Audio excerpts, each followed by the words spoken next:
You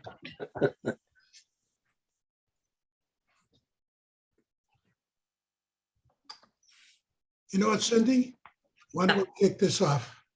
Okay. And Cindy Rasmus is a Jersey girl who looks like a mob wife and talks like anybody's from the West Side Story. Her noir, horror, bizarro stories have been published in the coolest places, such as Shotgun Hunting Magazine, Dark Dossier, Horace Lee's Trash, and Rockin' a Hard Place. She's the editor and art director of Yellow Mama, and the art director of Black Petals. She's published 7 collections of short stories. And the latest, Backwards, Growing Up Catholic and Weird in the 60s. She's also a Gemini Christian and animal rights activist. That was longer than a few of my stories. Thanks, You're up, Cindy. love. I'm going to read a story from one of my series of stories about the old Atlantic City, 1972. It's from my collection, Hail Tiger. It's called Now Featuring. Atlantic City, 1972. Don't tell me, the box office bitch said, you girls are only 12. Forget it. I gave her my $1.75. We could have paid half price if Ramona wasn't so fat and bug-eyed.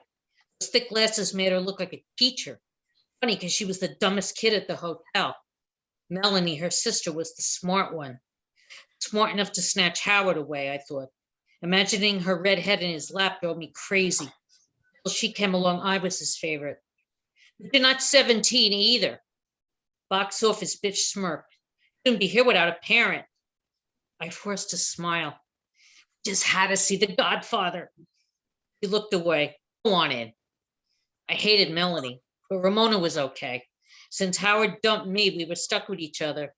We hung out on the boardwalk, ate cotton candy, made fun of people, mostly happy couples.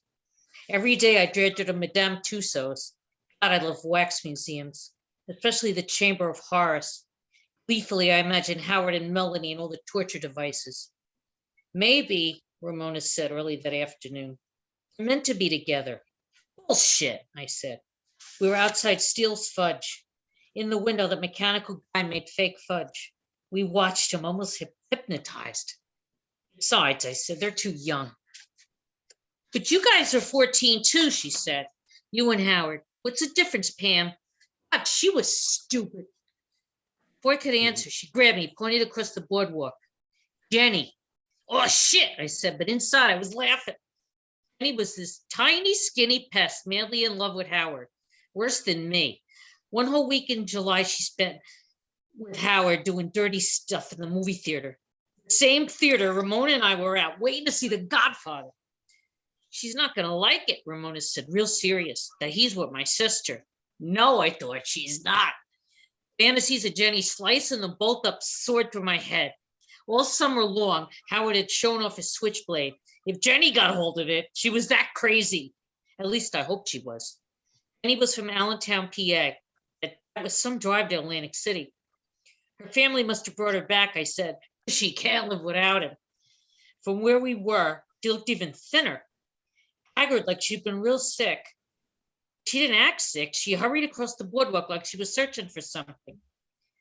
Howard, I thought. What else? When she stopped at Woolworth's pretzel stand, I was sure of it.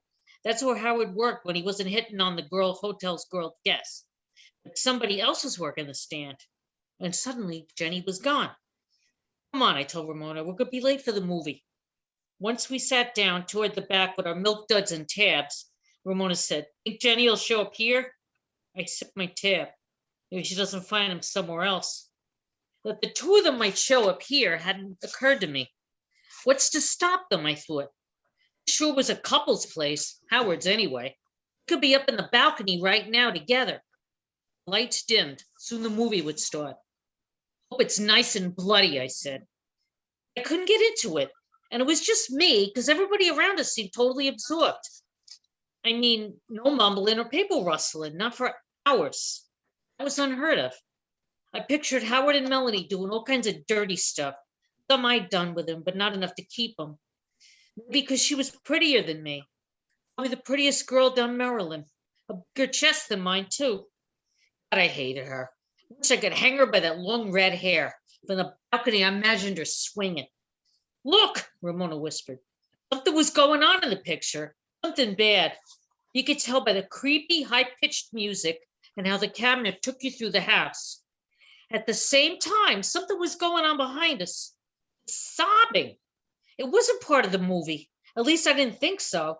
It sounded female, and in the scene, there was just a guy alone in bed. I turned around, but nobody was there. Did you hear that? I asked Ramona, but her eyes were glued to the screen. Suddenly, she gasped. In that bed was a horse's head. We all screamed with the guy. Everybody in the theater. So loud, they probably heard us back at the hotel. Some jerk up front tried scrambling backwards in his seat. Above the screams, I heard the sobs. And after the screaming stopped, I still heard them. It was so annoying. I finally got into the movie, and some jerk was ruining it for me. I finally stopped thinking about giggle. The balcony, I heard it. Then a guy's mumbling and moaning. The slurping started. Ramona looked at me. The scream that followed topped all the others. I turned as a body, like a big rag doll, went flying off the balcony. It hung suspended in the air while other screams rang out around us. It just didn't seem real. All the lights went on. When I glimpsed red hair, my heart reeled. Melanie wasn't hanging. She was in the balcony with Howard. Danny was hanging, but from what? She didn't seem attached to anything. It was magic or something. Magic or not, she was dead. The ambulance and cops came, their thing. People swarmed all over, but cops kept them back. Howard looked half dead himself, like he was scared he would be when his dad heard about this. Bad for business, his dad would say. Melanie had fainted earlier. And she and Ramona sat arms around each other, rocking like sissies. Well, the cops wouldn't let us near Jenny. She sure looked dead. I mean, like, for a while. Like a wax figure from Madame Tussauds. But that was impossible. Or was it? 2 days later, Jenny's death was in the paper. In the hotel lobby, Mom read the article to me. Now it says here, she said, crossing her tan legs, that Jenny Cowell, age 13, hanged herself in her bedroom that afternoon in Allentown. No, I said, the paper got it wrong. She did it. Behind the desk, Howard's dad gave me an anxious look. Mom kept reading. Time of death was around noon. Her eyes narrowed. What time were you at that movie? I shrugged. The day Jenny died, it was like 12 o'clock when we'd seen her on the boardwalk, weaving in and out of the crowds, haunting the pretzel stand, like a lovesick, lost soul. We walked out, I said finally, after the horse died. Thank you. Oh, Thank you, Cindy.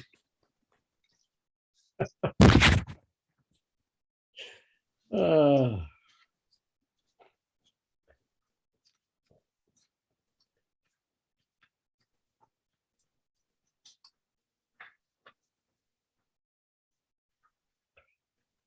Riam, are you here?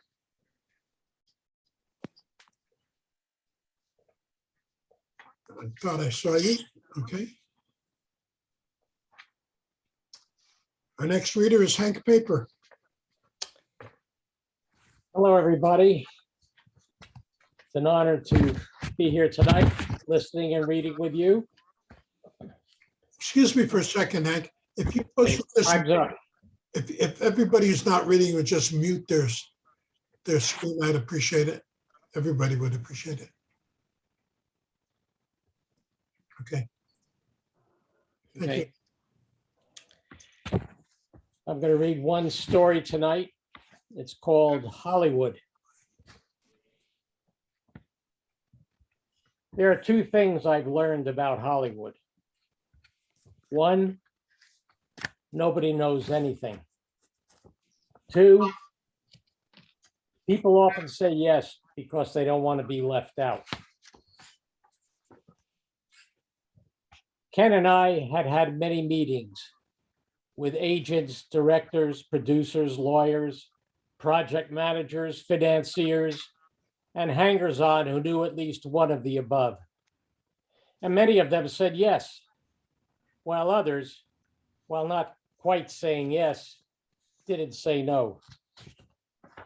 We had written a treatment and then a script of a book we had optioned about the early hippy-dippy, rough and tumble, quasi-innocent days of dope smuggling across the Mexican border.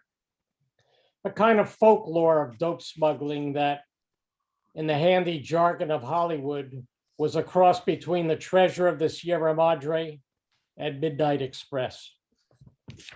The first one to read our script was, in fact, John Huston, the director of the Treasure of the Sierra Madre. Reportedly, he liked the script, but said the timing was not good because he had just started shooting the James Joyce story, The Dead, starring his daughter, Angelica Huston. But also, he just may have known something.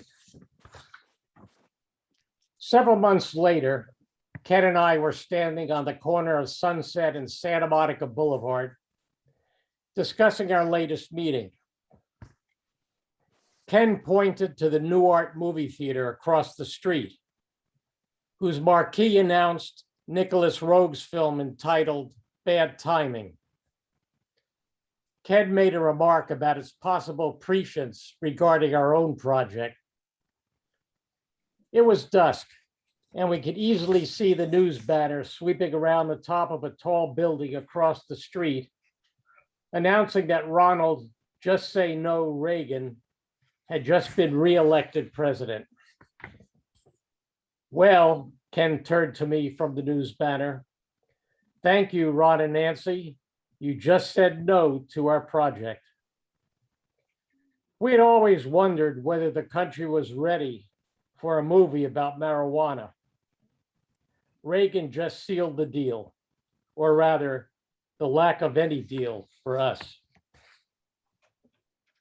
For a while, we had already been talking about leaving Hollywood. Ken had steady freelance work as a set director. He had written a couple of scripts that went nowhere.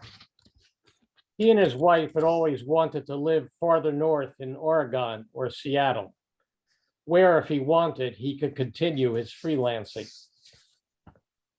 In my own 8 years in Hollywood, I had had a couple of minor successes, one of which had been produced.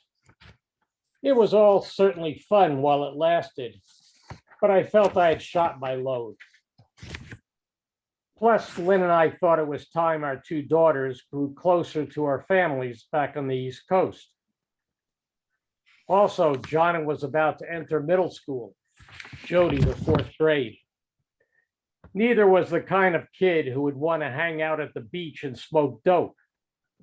We hoped to keep them that way. But we had one more meeting to go to.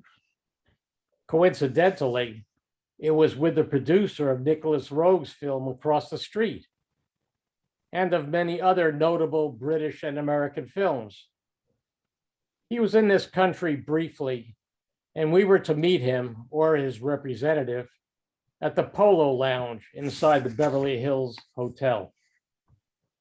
We shrugged and agreed we may as well take it. And so a week later, with, in a manner of speaking, our script in one hand and our tickets out of Hollywood in the other, we wended our way around the half-naked, self-absorbed bodies lounging around the outdoor pool, past the Brazilian pepper trees and magenta bougainvillea, and through the glass doors right into the coffee barn lounge. Our names were on the list, so we followed the maitre d' to a table, partly concealed behind a wall of white poinsettias, where a man in a three-piece suit sat sipping coffee and smoking a cigarette. He looked like he was traveling through, but unlike us, that he also belonged there. It turned out he wasn't the producer, who, he said, was in Canada scouting locations, but the producer's representative. The menus were in front of us, and as though silently signaled, so was the waiter. I like food, and optimizing a rare visit to the Polo Lounge, quickly scoured the menu for something luxurious, something I'd never had, and ordered the cream sweetbreads and eggs. In our discussion, the man was amiable and focused enough to suggest he was interested in what we were saying, which encouraged us to say more. We told him about the book we had optioned and the eccentricities of its author that at one point threatened but couldn't upend the determination of his book's new handlers, namely us, to make a movie of it.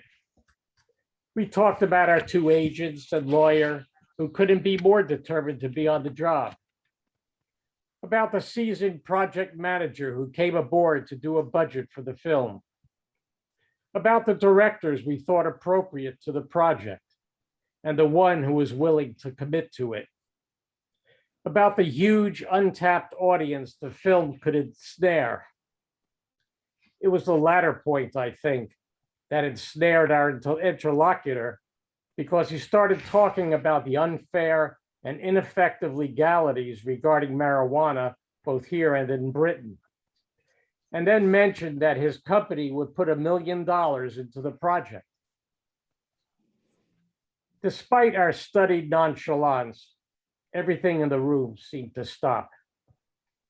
That kind of money in 1983 dollars would get our project off the ground, making this man's boss our executive producer, who would, in fact, decide all of what we had been pretending to decide. Suddenly, our project seemed real. On the other hand, we were leaving town. This was to be our last meeting. But what do you say to anyone who offers you $1 million? You say, thank you, thank you, thank you, thank you 1,000,000 times over. And we shook hands, and with the greatest optimism in the world, adjourned the meeting till next time. In the underground parking garage, we walked around in circles while we talked and tried to think this thing through. The Beverly Hills is a medium-sized hotel. The garage was not as spacious or fluorescently lit as, say, a shopping mall garage, which is to say, like the carapace above, it had its own intimacy. Around the circumference of our own small circle of steps were ranged Porsches, Maseratis, and Ferraris, amid the usual stable of BMWs and Benzes. What were we to do? We'd already decided to leave in a week or so. Our bags were half packed. And yet, we had just been offered $1 million. We could have worn channels into the concrete without being able to decide. And so we stopped.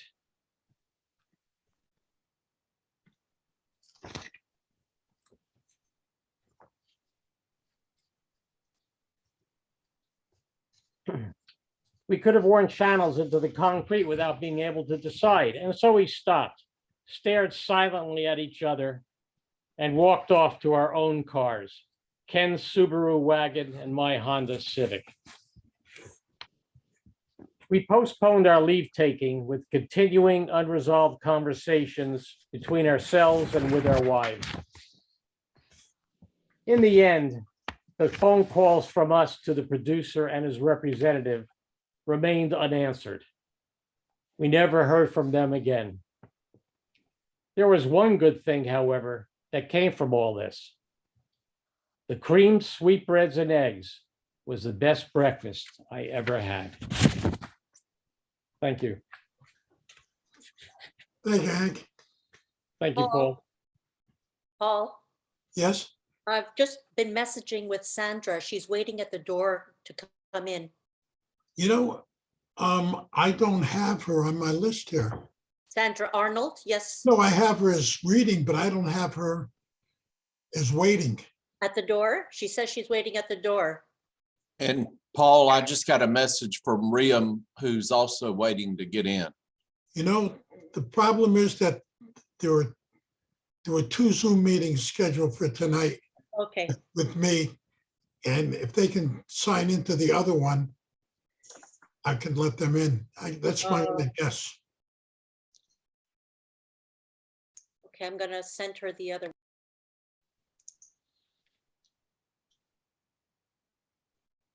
Sandra, is that 296-739-0129? The numbers are all the same. For some reason, I doubled up on this and didn't expect they would. Well, I think this is the one I signed in on. Let me see if that's. Yeah, that's the right one. Okay.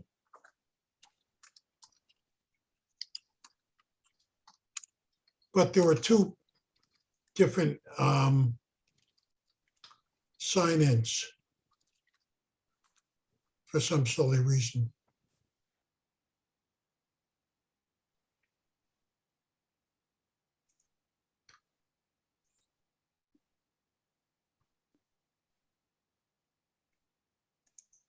I sent her the one that I signed in on, so it should be the one that works. Karen, is that the one you sent? I Sandra? They sent both the work. one that I signed in tonight, but she doesn't seem to be able to get through. Can you send it to Sandra too? Yeah, Whatever you said just now? I'm Yeah. still looking for, Reham is still trying to get in as well. weird. Maybe it's the distance. I Maybe don't know. it's a different continent. Who knows?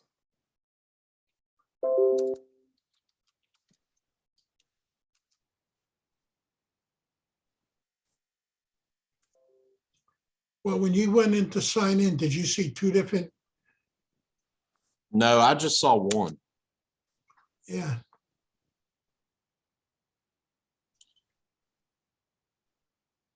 Okay, Riam says she's just waiting.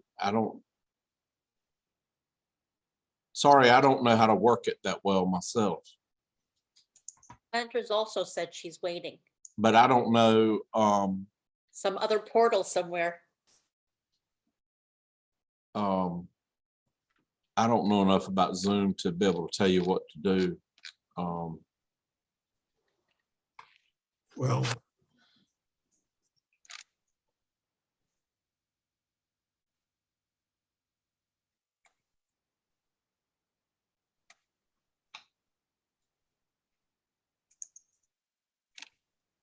this is a first for me.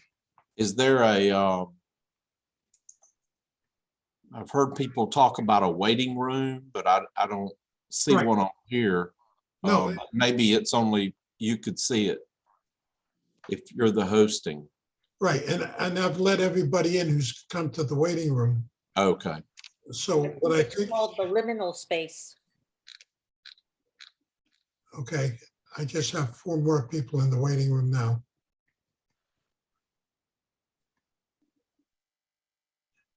Oh, it's Hey, Foster. Paul. There's Sandra. Ah, I see Sandra. Riam's on there, and I see Foster. Right there you are. I see Foster. Andrew, you gotta I see blame me Sandra. for this fiasco. I'm sorry. yeah. No, that's Paul? great. I got the time all wrong. I was thinking it was midnight. It's actually lunchtime here, noon.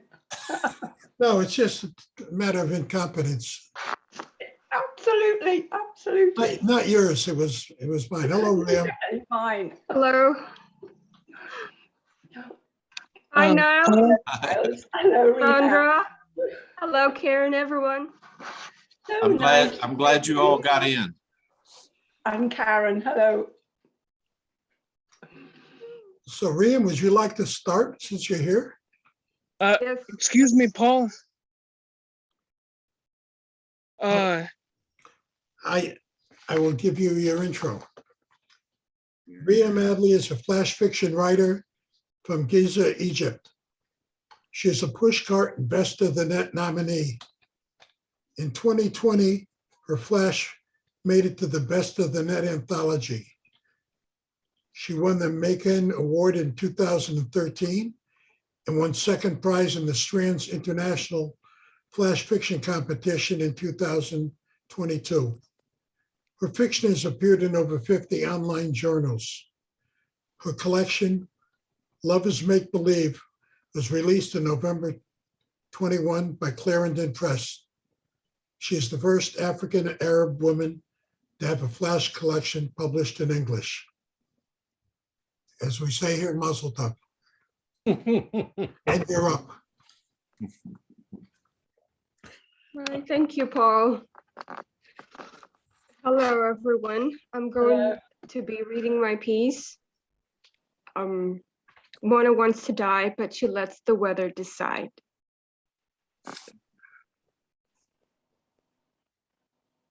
Mona tries to kill herself. Mona wants to figure out why she wants any of the things she doesn't want. She sees a hypnotherapist. If you want to figure it out too, try session 363. But remember, we are what we think all week long. We are whoever we think we are. Session 363, December 31st. Mona lies on the blue reclining chair. A wall in her mind blocks everything behind it. She slips into hypnosis and feels like a thief trying to break his own way into past life. A sick feeling floats when she finds herself ambling through the garden of life. A white scent hums, stinging her crinkled skin. She wants an exit. She grabs a dictionary from her imaginary shelf, looking up a way out. Doorway, noun. The passage or opening into a building, room. Commonly closed and opened by a door, portal. A mean of access, a doorway to success. Mona wants a beautiful door. She gets to choose one of the following. Burano, Italy, a color pop patchwork-like painted door with stenciled patterns. Chef Shaun's cerulean colored doors with warms, reds, oranges, and pinks. Ponco Madeira, Portugal, mermaid on swing patting a dolphin painted over the door. She smiles because they're really beautiful, but she ends up choosing plain door with a brass knocker. Behind that door, Mona will turn 16 again and smell the sharp old smell of the sea, where she once upon a time lived. She will come face to face with Munir, the boy who had trapped her inside him for all those years. The family's on their way to the doctor, and there is talk about ambiguous genitalia, genetic deformation. Munir covers his ears and watches the look in his father's face. He's lost him for good. Mona wants to die. Mona tries to die. Mona decides to die, but not yet. Not yet. Behind that door, Mona, Munir, will turn 15. The aroma of sea streams through, thick and liquid. They look just like their mama when they put on one of her wigs. There's the one big buffon, the Marilyn Monroe cut, and others. They will seal the long hippie hair and hide it in their closet for a whole week before the cleaning lady discovers it. When their Baba finds out, the discreet panic he's tried to hide for years spills into angry fists that punch Mona Munir. Long lashes, eyelids. Mona's shoulders are ashing, her fingers chafing. A sudden shaft of pain stabs her chest. Grief. Behind that door, Mona Munir will turn 14. The sea waves are like voices, light and bright as pins. They didn't share any of their male friends' peculiarities and insatiable healthy craving for sex. Instead, they will take to stealing their older sister's sports bra because their chest wasn't exactly flat as a boy's. They could almost hear their mama's voice urging them to leave the cooking to the sisters, who were too lazy to do anything other than paint their toes red. The trapped Mona had left that red, wanting some of it on her lips. Eventually, Mona Munir did start using makeup to hide bruises and the occasional black eye. Their first bleed started after one of Baba's why won't you man up beatings. Behind that last door, Mona Munir finally discovered they want to die. Muscles in their back tighten. Unseen sounds turn brittle like rust. The therapist is concerned. Should she ring the bell? Behind that door, Mona Munir turns 7. The sky is alive in their eyes. They are that happy child waiting and wondering if Baba was bringing the candy machine that spit candy when you insert a coin. Back from the grocery store he owned back then. The sisters were not allowed to touch it. Only the boy can play, Baba used to say. So the sisters took turn pinching and pulling Mona Munir's slick hair. But they were all children back then who liked playing with dollies. The weather is like a dream of clear seas, but Mona is lost at sea. But before that, she turns to look at her father and mother one last time in that hypnosis and whispers, Mama, Baba, forgive me. Thank you. Thank you. It was That's good. Thank you, Ray. Thank you. really This lovely was to really, hear. yes, this was a very difficult piece to write, and it tackles an extremely difficult subject, especially here in the Middle East, which is the subject of gender. And in the Middle East, it's not a matter of I want to be one gender while being another. No, I mean, those issues are not even allowed to be discussed. But we have a lot of cases where actually girls are born with deformed genitalia and are raised as boys because we have a bit of a macho society here. So, and when growing up and realizing that she's a girl and the society is everywhere against her. I've written this story based on actual cases here in Egypt, and I've experienced the backlash against them, and some of them had to resort to suicide. So I decided that those people needed a voice. I mean, if they can't have a voice out here in Egypt, in our country, then at least I can give them a voice in my stories. And it has been one hell of a difficult story to write. It took me months and months and to put the words together in a page. So thank you so much for giving me the opportunity. It's never been published before. For giving me the opportunity to read that here, Paul. Thank you so much. Okay, and I apologize for keeping you waiting for that great story. Yeah, thank you. Thank you. Oh, that was.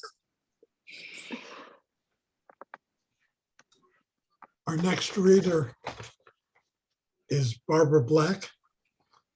She's an award-winning poet, short fiction and flash fiction writer. Her debut short story collection, Music from a Strange Planet, was released in 2021. Her writing has been published in national and international literary journals and anthologies, including Math Flash Fiction, Volumes 5 and 6, the Cincinnati Review, Geist, the Hong Kong Magazine, the Hong Kong Review, and Prairie Fire. Achievements include fiction finalist in the 2020 National Magazine Awards, winner of the 2017 Writers Union of Canada Short Prose Competition, and most recently, winner of the Federation of British Columbia Writers Literary Contest 2021 in the flash fiction category. She lives in Victoria, BC, where she gardens, collages, and rides a Triumph motorcycle. Barbara Black, please read to us. Thank you, Paul. It's great to be here at FBomb amongst all the other flash fictioners, and I'm so happy to read. I am going to read a story with the title, We Do Not Lie Down. Can you hear me all right, everybody? Okay. On one of the 3 lakes, the ice was imperceptibly breaking up, unseasonally. Her red coat stood out like a pool of blood on the snow. Goshawks strident in the pines screeched like hard-bowed violins. Rage, ruin, rebellion. This was always his way. She smelled creosote from the rail yard, acrid, the lingering of winter that made you feel as if a piece of you had died and fallen off. If the ice had not been perilous, if the wine he'd purloined had not been off, if the children outside had not screeched at him, "We're the bad guys and we'll kill all your horses," if she'd started cooking the rabbit as he had demanded, it would have been different. But the tenderness of its limp paws, the wisp of red at its throat.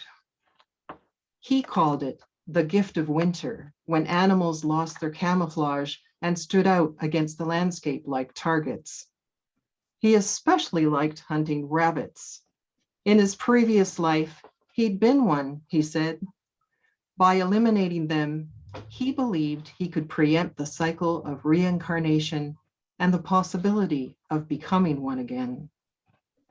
Ideas like this sprouted from his brain like hyper-fertilized seeds. The rabbit's brown fur, smooth as velvet, spoke of winter branches. To have stripped it off and parceled the animal's beauty into pieces was more than she could bear. He laughed at her hesitation in his barking way and went out in spite with his set mouth and furred, ear-flapped hat to ice fish for a pike instead. Animals were the lower ranks. No matter where they lived in the city, like a stray dog, her grown son always found a wild patch somewhere. Sometimes he hopped the regional train to find them. Scrappy backlots sprouting gorse and rusty car parts, hidden forests forsaken by people, haunted by coyotes, or a swimming hole swarmed by carnivorous plants.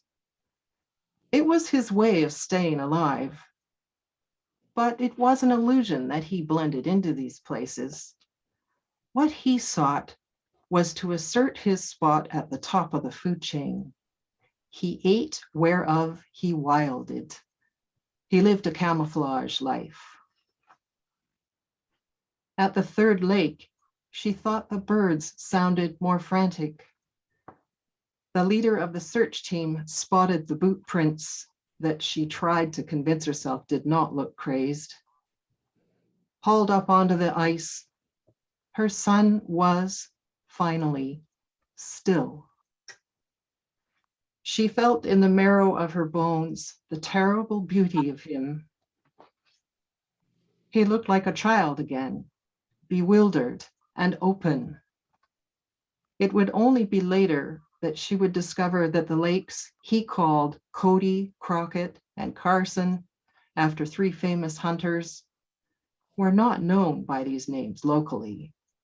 He had branded his personal geography. On the way back, melting ice dripped off pine boughs, leaving tiny pinpricks in the snow. The slow drip in her heart began then.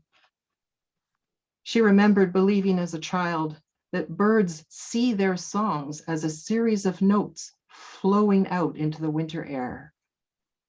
How do they sleep at night with no nest to protect them? We sleep standing up, she heard them answer. We do not lie down unless we are dead.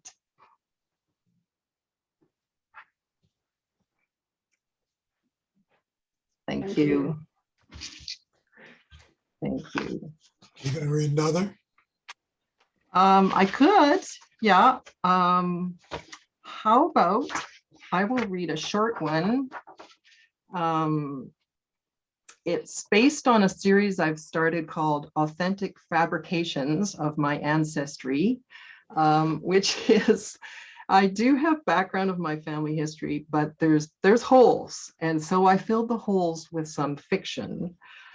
And this one is about my father, who was a watchmaker and grew up in St. Boniface, Manitoba, who never met his natural father, who was a stationary engineer on the Great Lakes. So I have reimagined a situation where he may have encountered his natural father.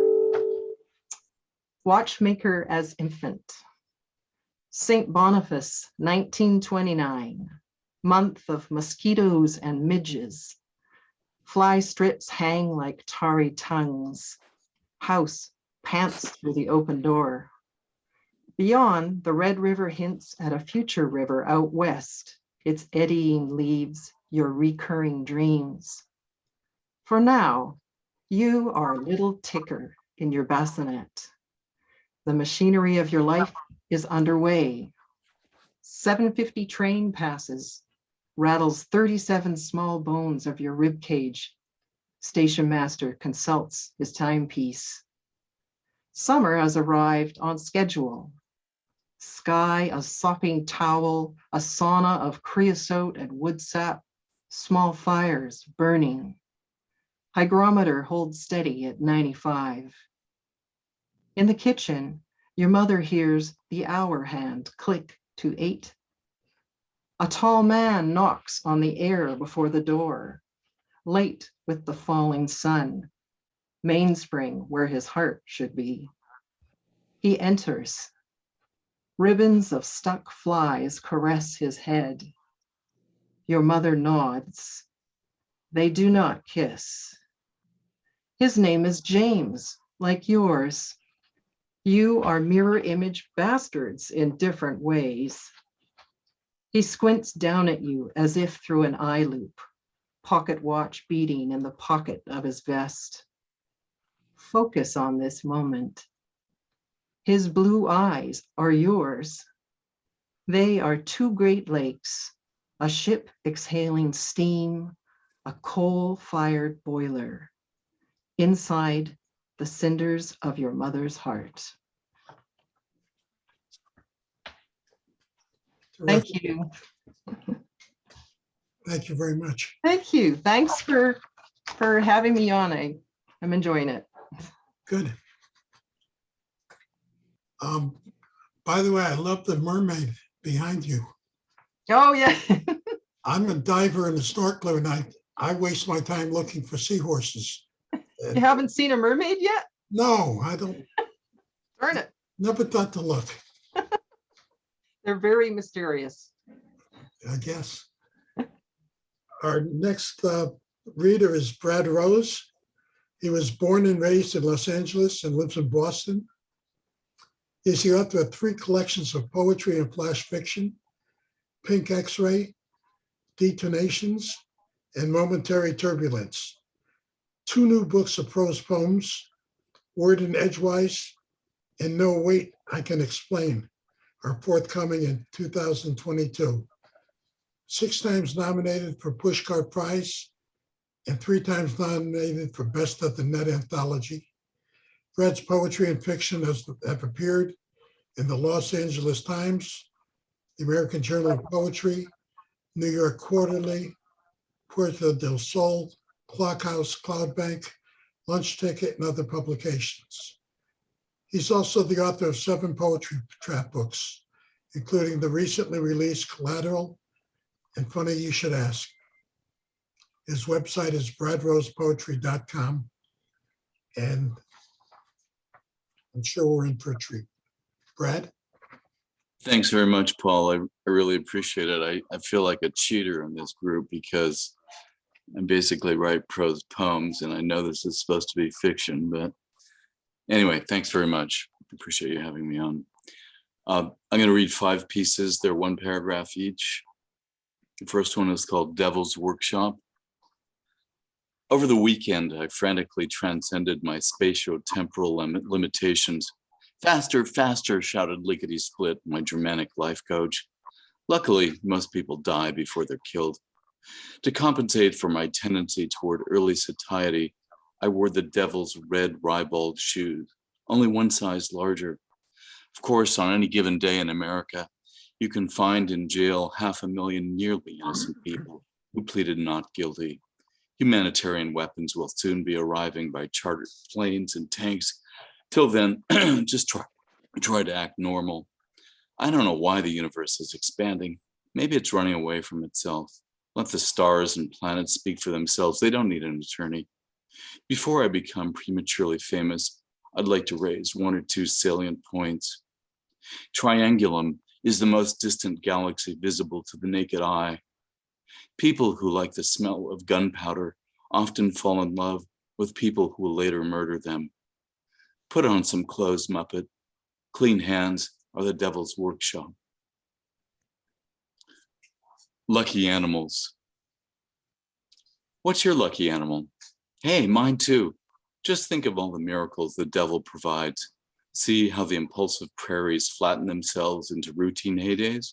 You'd like to grade them on a curve of their smooth emptiness, but before you know it, it's the same damn thing over and over again. But enough of this gimcrack malarkey, shall we? Point your eyes toward the broken-hearted noise. In the land of the loud, you can hardly hear the screams of the living. And we've scarcely had enough time to sharpen our knives. Of course, on the day that all hell floods over, there's bound to be a little bit of steam. Look, over there, under the highest cloud, the animals wait. We dare not disappoint them. Electric eels. Millions of Americans have been affected by identity theft. It's probably the greenhouse gases. Remember that time I voted for the opposition robots? On election night, the interstellar aliens called and complained. I hope they don't hold a grudge. Now, I'm lying low, quiet as a catfish, although sometimes I just can't help myself. I feel as animated as Dr. Frankenstein at the prospect of a thunderstorm. My electrician says life is one long low voltage electrocution until your bill comes due. Then everyone gets capital punishment. When I tell him all good things must come to an end, he says no one enjoys being hit by lightning, Buster, except the eels. Full disclosure, this one's a little rough. Robots aren't really opposed to breastfeeding. That's just a strategic bargaining chip held by one faction of the electronic government. Fortunately, they're still open to shuttle diplomacy. Remember, one person's mistake is another person's profit margin, at least until a ceasefire ends in a crossfire. Better shake your moneymaker, baby, before it's too late. Of course, I don't want any trouble, so I'm pacing myself until I can get a golden visa. You can never be too careful when you're up against the Conservative Party, those communists. Yesterday, I was trying to forget my amnesia. The moon was gone and the trees were hysterical. Astro Boy said to me, "This weather's designed for a shorter man." I said, "Yeah, sometimes electricity does funny things to me. It gives me special powers when it short circuits my soggy hair." He took one look at the magnetic birds fastened to the gunmetal sky and said, "This movie is all over except for the shooting." In preparation for pummeling fire and limestone, we hunkered down behind a hydrant. As stones began to fall from the algorithmic clouds and the gazelles wept like a tongueless Satan, Astro Boy pivoted to me and said, "Now, what do you think about the robot's freedom of speech?" Like a burning candle at wit's end, I reminded my android friend that while I partially support full disclosure, there are always some things better left unsaid. The last piece is called Twister Season. I was trying to levitate myself again without a license. They say you shouldn't do it without a license, but at least I waited until after the holidays. Luann nearly hit the ceiling when I told her. Billy assured her it was all right because I hadn't had a drink in nearly 2 days. Billy also mentioned that I hadn't exceeded 60,000 volts, so normally there would have been no worries. Of course, neither of us expected a house fire to break out right in the middle of an earthquake. No one likes to upset Luann needlessly, not with Twister Season coming on. Thanks. Thank you, Brad. Thanks, Paul. Pleasure listening.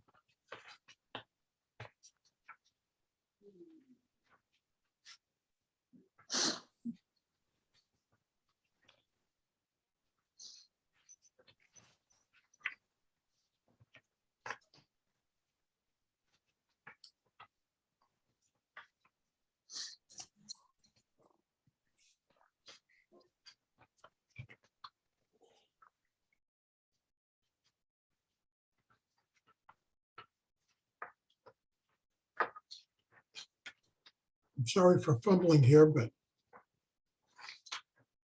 I'm just fumbling.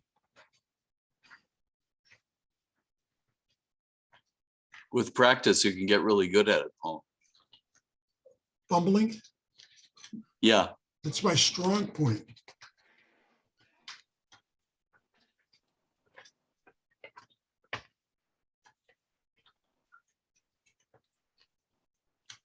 Okay, I will fumble later.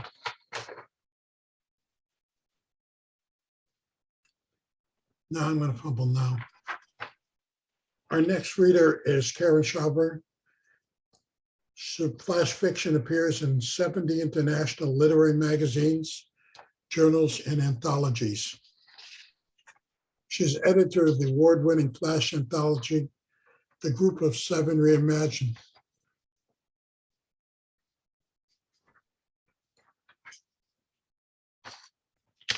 Okay, this is where I lost it. I'm sorry. Contemporary stories inspired by historic Canadian paintings. She curates the Vancouver Flash Fiction, an online resource hub, and Miramachi Flash, a monthly literary column in her spare time. And in her spare time, she is a seasoned family therapist. Karen, now that I've butchered all that, welcome. Thank you. This piece is called On the Outskirts. On the outskirts, follow the path a ways, the variegated cracks, verdant gray and heliotrope, twist into a deep fissure, the opening still ahead. Pace yourself, one tiny step in front of the other. Before the pungent stink assaults you, you'll know you're on the right track. The door is a hinged movable barrier that allows ingress into and egress from the enclosure.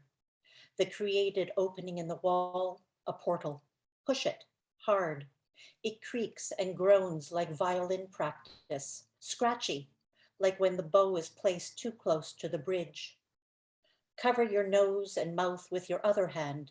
The smell of carrion, decay, rotting death is in bloom and overwhelms.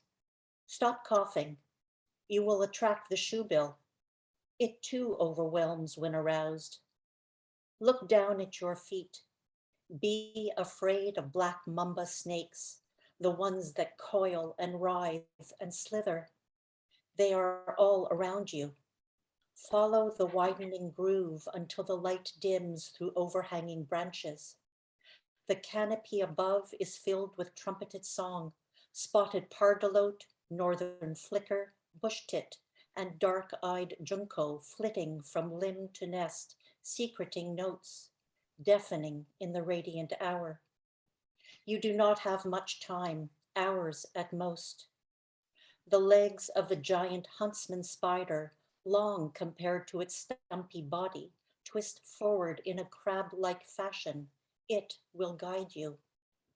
Continue on past the gray buff statue. Its whale head, shoe-shaped beak is awesome. Notice it does not move. If it does, let it pass. The shoebill is prehistoric. It only wants to know you are here in good faith. Offer a tidbit of cracker, handful of seed. Do not make mention of Nile monitor lizards, serpents, or baby crocodiles. You will only arouse its darker impulses. Notice the mound of dung beetles, flesh flies, and armored carnivorous insects. The procession clamoring toward the central phallus-like structure, surrounded by the spathe, a pleated skirt-like covering that is bright green on the outside and deep maroon inside. The spadix has grown into a large club-like head of blood-red seeds. It is gargantuan, magnificent, erotic. A single bloom the size of a small tree, stinky and putrid like rotting death, shooting up 10 feet in height, its leaf structure towering to 20 feet tall and 16 feet across. Behold the corpse flower. This is why you have come. Witness its majesty. It is over much too quickly. Do not mention this place. It will be our secret every 7 years. Now go. Thank you. Thank you, Karen. Terrific. Are you going to read another or just one tonight? That was it. Okay. Giving you the option.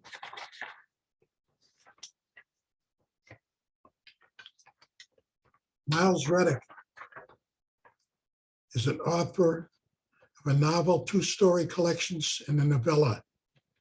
Niles' work has been featured in over 450 publications, including the Saturday Evening Post, PIF, Blazebox, New Reader Magazine, Citron Review, and the Journal of Compressed Creative Arts.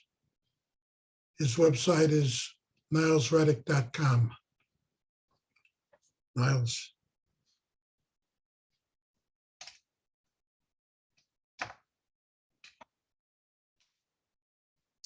Oops, I forgot to click unmute. Sorry about that. Thanks, Paul. I appreciate it, and good to see all of you. This is a story. It's a flash piece. It's called Bust of Zeb, and it's coming out in Fiction Kitchen in Berlin soon. I don't remember exactly when, but I thought I might read this one. It's kind of different for me, but I hope you enjoy it. Mark was recovering and staying in a halfway house just 2 blocks from downtown. And each day he put on a clean t-shirt, his jeans, and his sandals and walked downtown to work at a cafe in exchange for free meals and minimum wage. He walked through a newly built park next to a roundabout, and he thought he heard whispering, "Help me, why am I here?" Mark knew withdrawals had strange effects, but he felt he had passed those and wondered if it was the wind, a bird, or squirrel that made the sound. He even wondered if perhaps his hearing had been damaged from all of the alcohol and drugs. A few months before, the mayor had finally convinced the city council to vote on the roundabout because other progressive cities had one, and more importantly, he agreed he would personally pay for a small park with a bust of Zeb, an old merchant who was what the mayor called a kingmaker. Zeb had put most of them in office with his financial support and influence, and had been rumored to help 3 governors, one who had gone on to the US Senate and then served under Clinton. Zeb had recently been killed in a head-on collision with a beer truck. He was 85 and had weaved over the line as he was reaching in his pocket to get his glasses.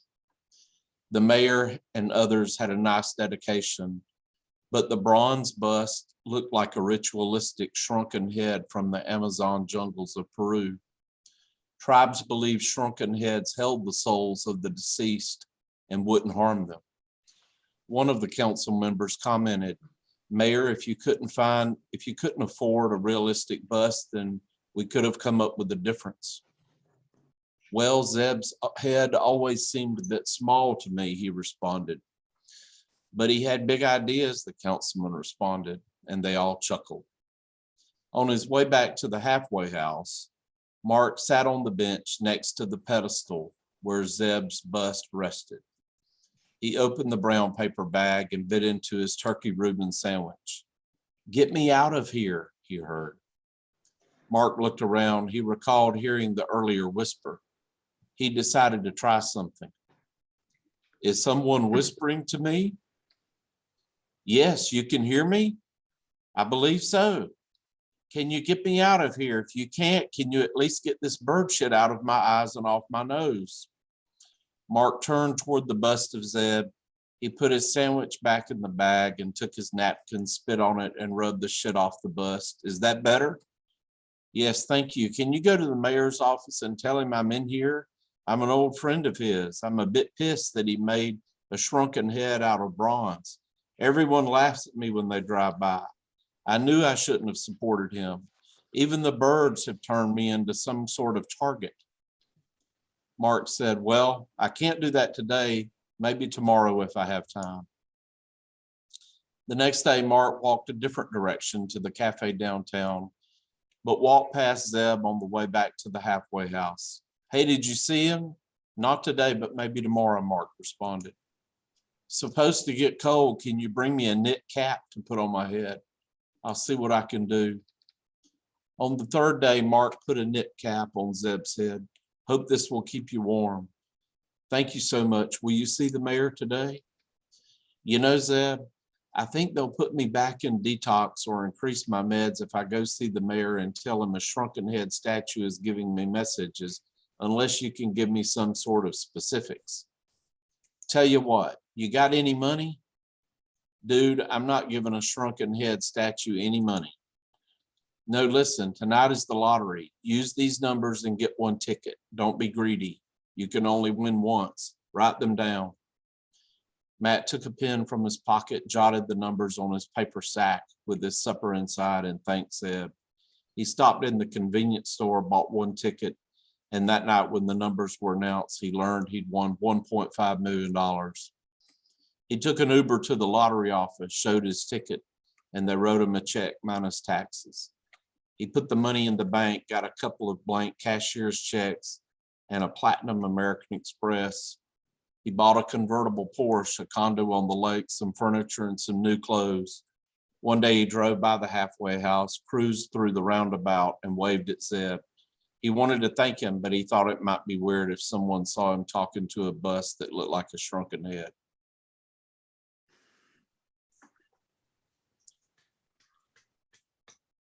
Thank you. That's it.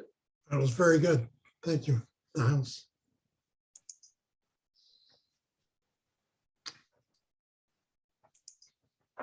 Our next reader is Roy Dorman. Roy is retired from the University of Wisconsin-Madison Benefits Office and has been a voracious reader for over 65 years. At the prompting of an old high school friend, himself a retired English teacher, Roy is now a voracious writer. He's had poetry and flash fiction in a number of online and print journals. Unweaving, A Tangled Web, recently published by Hecate Publishing, is his first novel. Roy. Hello. South Sea Islands is on my bucket list yet. COVID kind of put a kibosh on everybody's travel, but I kind of have been interested in that kind of area since high school when I read the Bounty trilogy. If any of you have read that, the second one, Pitcairn's Island, especially in my high school in Waunakee, Wisconsin, really caught my attention, and I think it contributed to my my look at life. So this one is Flight to Fiji. Aren't those dark clouds forming rather quickly? Asked the pretty young woman sitting next to the middle-aged businessman type. The Cessna Skylane held just 3 passengers, the couple sitting together, now holding hands, and a single woman who seemed to be totally involved in a Mickey Spillane paperback. The flight was going from Fuamutu International Airport in Tonga to Nusari International near the capital city of Suva on the main island of the Fiji Island group. Don't worry, Amber. These pilots run these flights back and forth every day. They know what they're doing, said the businessman. An updraft caused the Cessna to rock and shudder and then straighten out again. Make sure you're strapped in, called the pilot over his shoulder. Looks like it's going to be a little rough for the rest of the way to Suva. The woman reading the book looked at the clouds and unfastened her seatbelt. She stood up and took a briefcase from the small overhead bin above her, and then buckled up again with the briefcase on her lap. The businessman frowned at her, and she gave him a fake sweet smile. If we have to swim, I want to be ready, she said. That's not very funny, said Amber, glaring at the woman. Those clouds seem to be coming right at us. Yes, they do, said Harry. Hey, pilot, any way you can get us around that storm? The pilot didn't respond, and a few seconds later, all the passengers screamed when lightning struck the plane. Life jackets are in the overhead, said the pilot. Everybody get one on and somebody throw one up here to me. I'm going to be trying to land on that little strip of beach ahead. Fiji is made up of over 800 islands and islets, about 100 of which are occupied. As smoke started out of the sputtering engine, the pilot gritted his teeth and hoped he would make some sort of landing on the islet ahead that wouldn't get everybody killed. Mayday, mayday, mayday, he shouted into his mic. We're 20 miles from Suva and going. He never got to attempt that landing. Megan McGuire finally got to shallow water and to water shallow enough to stand in. When she made it to fairly dry sand, she tossed her briefcase on the beach and collapsed in a heap. After a minute of catching her breath, she looked out at the waves and saw someone else had survived the crash. She couldn't tell for sure at this distance, but it looked like the businessman named Harry. He stumbled out of the water about 30 yards down the beach from her and plopped down on the sand just out of reach of the waves. The storm had moved on as quickly as it had arrived and the sun was shining again. Hey, Megan yelled to him. Do you know if the other two made it? Harry just hung his head and shook it slowly back and forth. Megan got up and walked the distance to where Harry sat. He was now staring out at the spot where the plane had gone down. Are you sure? She asked. The pilot's head was smashed against the windshield and he was unconscious, whispered Harry. Amber, that's my girlfriend, also hit her head and I couldn't get her seatbelt unbuckled. It was jammed. Probably from the impact, said Megan. I'm sorry for your loss. Thanks, we were starting a new life together. I know, said Megan, opening her case. I'm afraid I have to add to your already shitty day, Harry Coleman. You see, I'm a contract killer. Most people think contract killers are hired by one mobster to kill another mobster, or by a politician to kill a rival politician in a third world election squabble. But actually, sometimes it's just about simple revenge. Like a spouse finds out her husband has sold all the stocks, emptied the retirement funds, and has electronically transferred all the money to a bank in Melbourne, Australia. She hires me to find him and kill him. If he hasn't changed his will, she can recoup the money and live happily ever after. Shit, said Harry. Shit is right, Harry, said Megan as she took the Glock out of her briefcase and leveled it at him. Shit is right. Megan dragged Harry back to the water and then floated him 30 or 40 yards down from where he had been sitting. She then pushed his body out to sea with the hope that the sharks would be attracted to the blood from the 2 gunshot wounds in his chest. After removing all traces of Harry from the beach, she settled down to wait for the search and rescue team. Sometimes things don't go according to plan, she said, looking out to where Harry's body was floating about 50 yards from the shoreline. But sometimes they still turn out okay. Megan smiled as the first shark pulled Harry under. He popped up a few seconds later, probably missing an arm or a leg. But when the second shark took him under, he didn't come up again. Thank you. Thank you, Roy.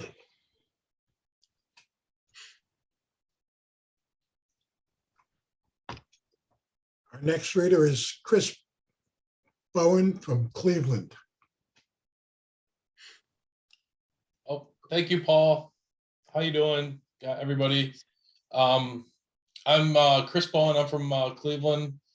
I didn't forward Paul a formal bio tonight, but I do have a couple short pieces to read.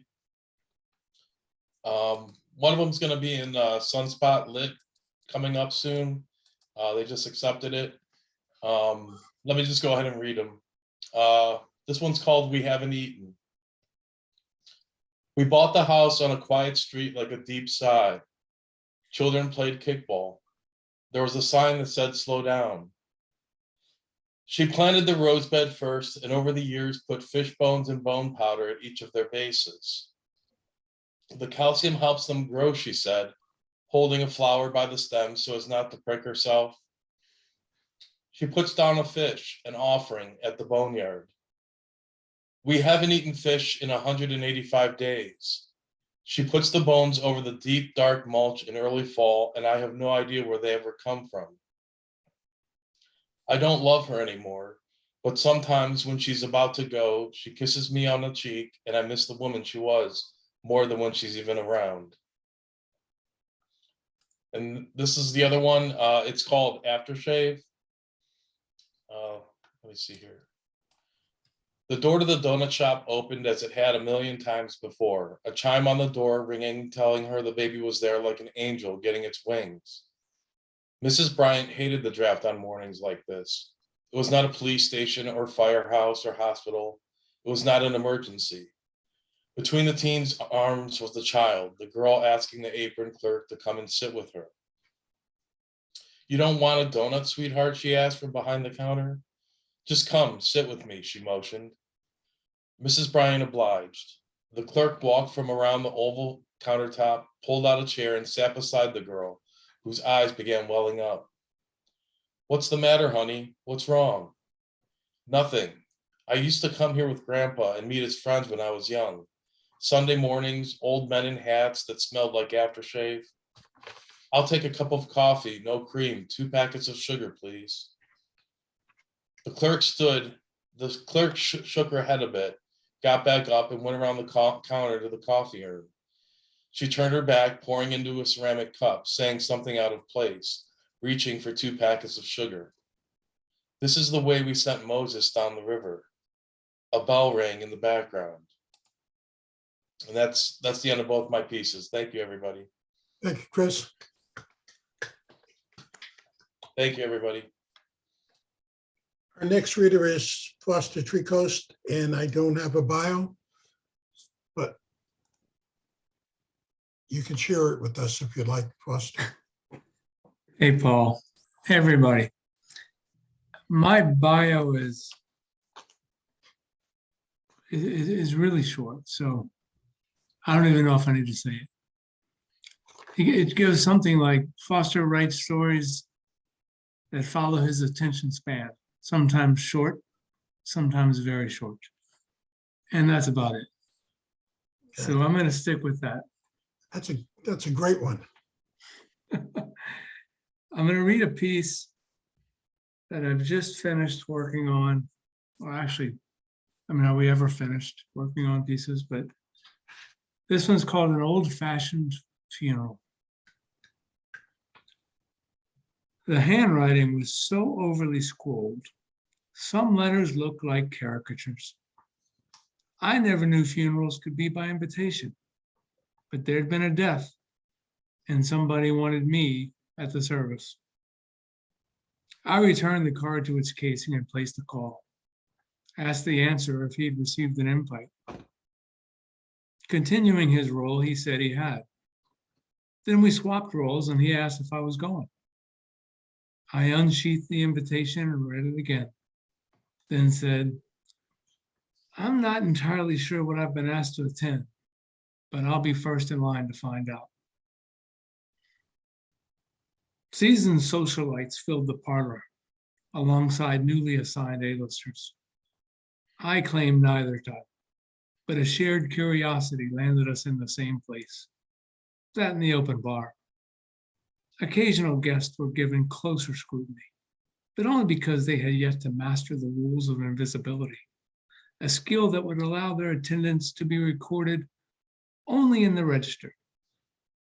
Music oozed from hidden speakers, but I failed to notice until it stopped. The lights dimmed to a point just past dusk, and everyone stared at the stage, empty except for 2 podiums. And our host appeared, Justin and Claire, neither deceased. Claire thanked us for coming, then said, you're expecting a funeral and that's what you're gonna get. But this one's gonna be a bit different. No one died. Relief, confusion, and yes, disappointment. Just a bit, but some. I'm here to pay final respects, not to Justin, but to the relationship I had with him. She looked to her right. True to his cue, Justin, I'm here for the same reasons. Claire, the woman I hoped she'd be, but never became. He was a good man. She had a heart of gold. And that wrapped up the niceties. The volley of insults that ensued played out like a tennis match. Before long, I could see Claire's bottom lip begin to quiver. Justin's voice cracked like an adolescent, and I started piecing together what this was all about. He was condescending, she said. He needed to feel smarter than everyone. She didn't like to read, but wanted everyone to think she liked to read. And with this, she left her post and crossed the stage. I imagine the acoustics made the slap sound worse than it was, but she struck him. And in that moment, neither he nor anyone else expected her to do such a thing. I like to read, she said. He raised a hand to cheek like he was checking for blood. Her eyes softened and she surprised us again, this time by kissing him. But I've got more, said Justin. So do I, said Claire. She pointed to the rear of the room. This funeral is on hold, but the drinks, they're on the house. A cluster of confused faces made their way to the bar. Everyone seemed to have a theory. Public therapy, performance art, a happening. I had my own take. We saw two people who so desperately sought closure. They staged a funeral for their relationship, but they weren't ready to bury it, not just yet. And we watched them begin again. A man standing nearby asked my opinions on the evening, but he wouldn't get them. Never respond to questions, a time-tested tenet of invisibility. I turned my back to him, faced the bar, and ordered an old-fashioned. Well done. Thank you. Thank you, thank you. Thank you, everybody. Tracy, you tried to send me your bio, and I wasn't able to copy it from where I am. That's okay. So, Okay, well, great to be at my first Flash Bomb. See some of you. I'm a newbie, fairly newbie. Discovered flash fiction a few years ago and am just having a great time reading everything that's out there that all of you contribute. So I appreciate that. I'm a nonfiction book editor by day, so it's a great hobby for me. I'm going to read something I wrote last week. It's called Pretty in Pink. Jane's grandmother's favorite color was pink. She had a pink house with a lighter shade of pink shutters, a pink Mary Kay style car in the driveway, and of course, a gaggle of pink flamingos in the yard. Inside, the carpet was pink, the sofa was pink, and the sagging lazy boy Grandpa used to occupy had been reupholstered in light pink linen. The kitchen counters were pink formica with gold flecks, and there was a pink toilet in the pink powder room. Grandmother's favorite outfit was a pink velour jumpsuit with sequins around the collar. She always wore pink lipstick, and not one to conform to the old lady blue hair look. Her Geraldine Ferraro do had an inexplicable pink tinge. Frankly, when Jane came for a visit, it often took her more time than one would think to locate her pink grandmother in the pink house because she faded into the pink wallpaper. On one particular visit, grandmother was truly nowhere to be found. Jane searched every room, even tried stretching forth her arms like a blind person, should she happen upon her pink-clad grandmother in the pink dark. While checking the closets, Jane heard a faint humming. It took her a minute to place the tune, but shortly it became unmistakable. John Lennon's Love from Pretty in Pink soundtrack. Jane strained to hear if she was getting warmer or colder in tracing her grandmother's whereabouts. The humming became louder as Jane flipped the switch to the basement and descended the stairs. She hadn't been down there since she was 10, trying to evade detection by her cousin Elizabeth during endless hours of hide and seek. As far as Jane knew, there wasn't anything there now besides the detritus of her mother's childhood cast-offs which used to captivate Jane but no longer mattered to anyone. Jane could hear grandmother clearly now and see a pinkish glow in the crack beneath the door she'd never noticed before. When she rapped, the humming stopped abruptly, replaced by sounds of scuffling and scrambling. "Grandmother," she said, "it's Jane. Okay if I come in?" The door cracked open and grandmother's pink rouge face peered through, backlit in the glow from a pink light bulb. "Grandmother, what are you doing? Please let me in." Grandmother stepped back slightly and Jane pushed into the room, astonished to see what was left of Grandpa, the tags still on his pink tuxedo and matching trousers, a pink bow tie perched between his clavicles.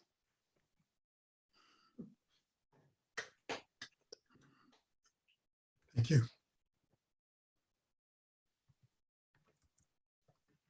That it? Okay.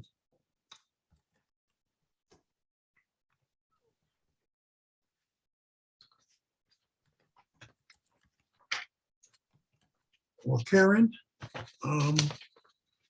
just you and me left here.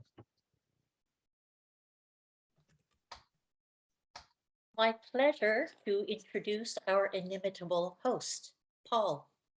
Paul Beckman's latest flash fiction, Kiss Kiss, from Truth Serum Press, was a finalist for the 2019 Indie Book Awards. Some of his stories appeared in Spelk, Connotation Press, Necessary Fiction, Litro, Pank, Playboy, Wink, Jellyfish Review, The Wax Paper, Monkey, and The Lost Balloon. He had a story selected for the 2020 National Flash Fiction Day anthology lineup and was shortlisted in the Strand's International Flash Fiction Competition. He was nominated for 2021 Best of the Web. Paul earned his MFA from Bennington College and curates the FBomb New York Flash Fiction Reading Series monthly in KGB's Red Room, currently virtual. Paul. Thank you.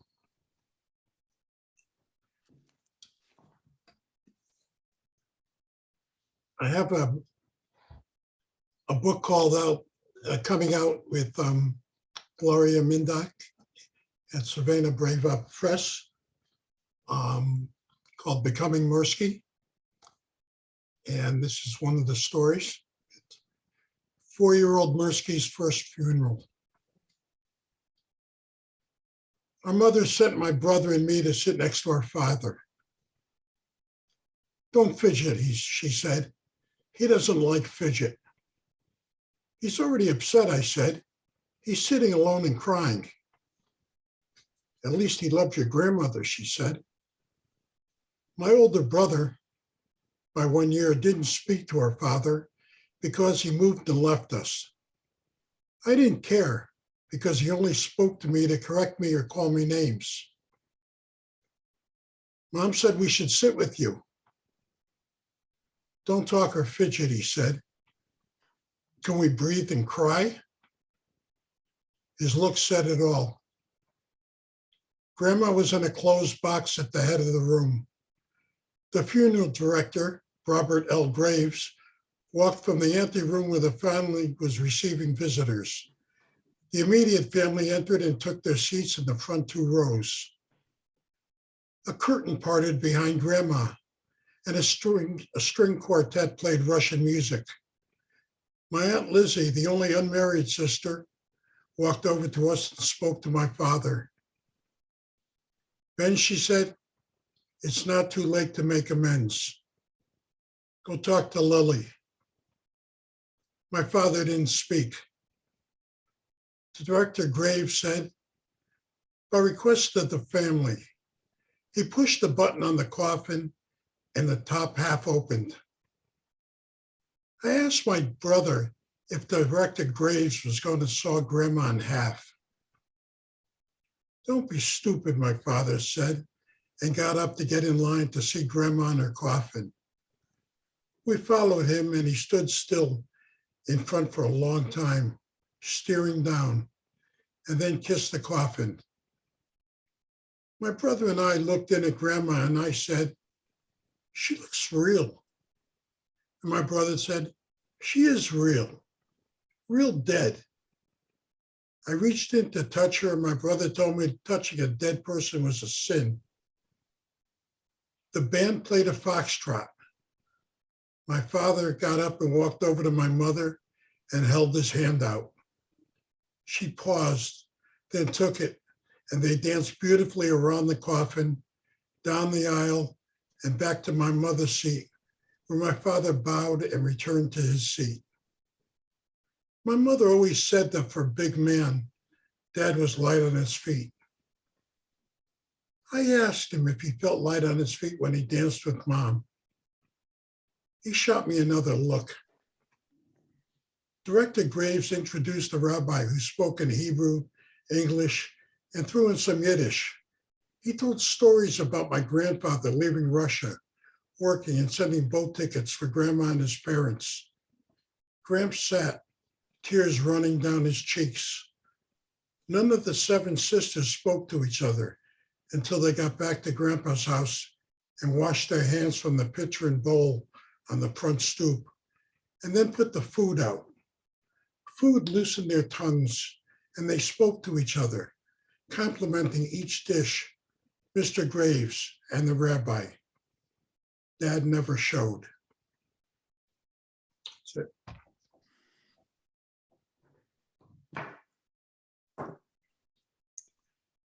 Thank you all for coming. And Paul, is Paul, is Sandra going to read? Yeah, I will. If there's time, I will. Oh, Karen, Sandra. Yes, just because I came late. Oh my God, you came all the way from New Zealand and I cut you out. Oh, I know. It took a long time.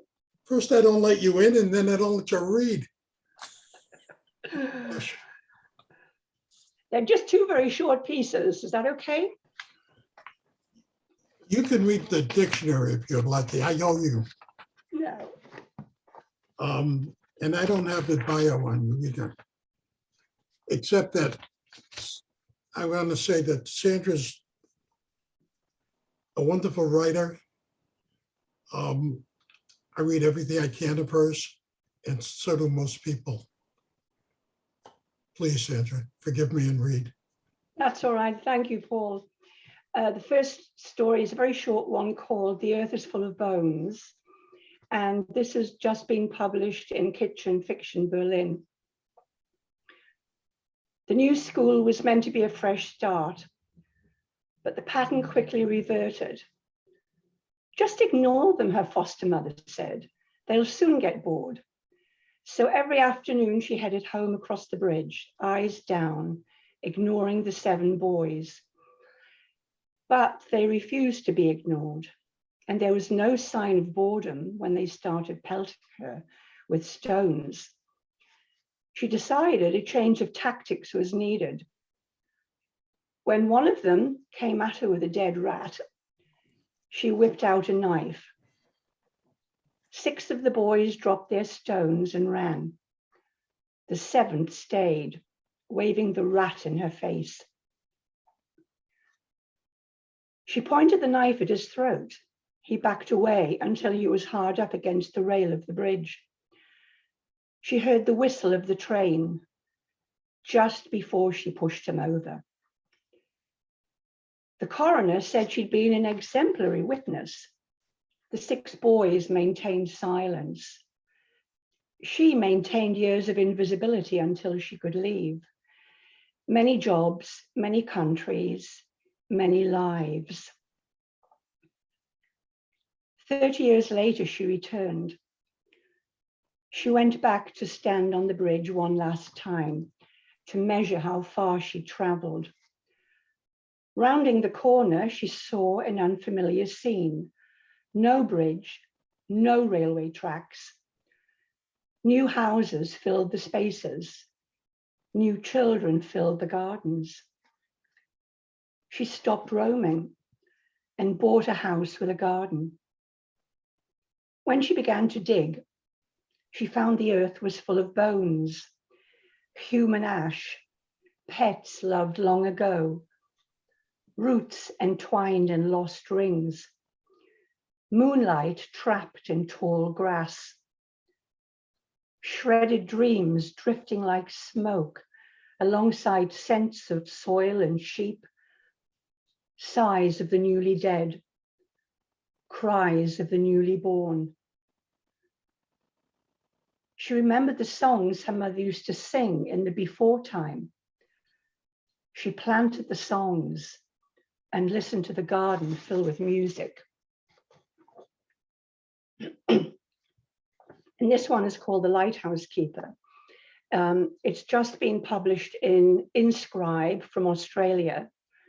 And it was also published in my flash fiction collection, Soul Etchings. The Lighthouse Keeper. Red knot, Caspian tern, Mongolian dotterel. As each name slipped from the lips of the lighthouse keeper, with tales of whales and seals and solitude, my father's face filled with longing. We'd come out with the mail van to Farewell Spit, the northernmost point of Golden Bay, to see the gannet colony. My father liked photographing birds. He told the lighthouse keeper that he envied him. My mother asked how he coped with loneliness, the lack of stimulation, the sheer boredom of such a desolate place. The lighthouse keeper looked at the blue arc of sky, the miles of white dunes, the refracted light, and said the only thing he wished for was a few more hours in each day to record the movements of birds, check the predator traps, maintain the lighthouse, and tend his garden. He could see productive and busy were words my mother would understand. She asked what he did to relax. He said on starry nights, he sat on the sand, listening to the sea. I remember my mother's incomprehension as we drove back to our motel and the faraway look in my father's eyes. That look returned a few years later when he read that all the lighthouses in New Zealand would be automated. I asked what would happen to the lighthouse keepers. Oh, that sort of person, said my mother, would always have difficulty fitting in. My father opened his mouth to say something. Then he hid behind his newspaper. That's it. Thank you. Yeah, thank you. And again, big apologies. Everyone, thank you all for coming tonight and reading wonderful stuff. Thank you, Paul. Thank you. Thank you, Paul. Thanks, Paul. Thank Thanks, you. Paul. Thank you. Lovely Thank to you, see Paul. everybody read. Thank you, guys. Thank Sandra, you it was all. beautiful. Great to see Thank all you of you. all. Thank you. Right. Bye. Good night, everybody. Night. Good Karen, night. Karen, the stories was called Cool Water. You're still here. Barbara, I hope you come back. Yeah, thank you so much for having me. That was very, very nice. Well, your Thank you. reading was great. Foster, you too. Thank you. Thanks, everybody. Good night all. I must go feed my pooch.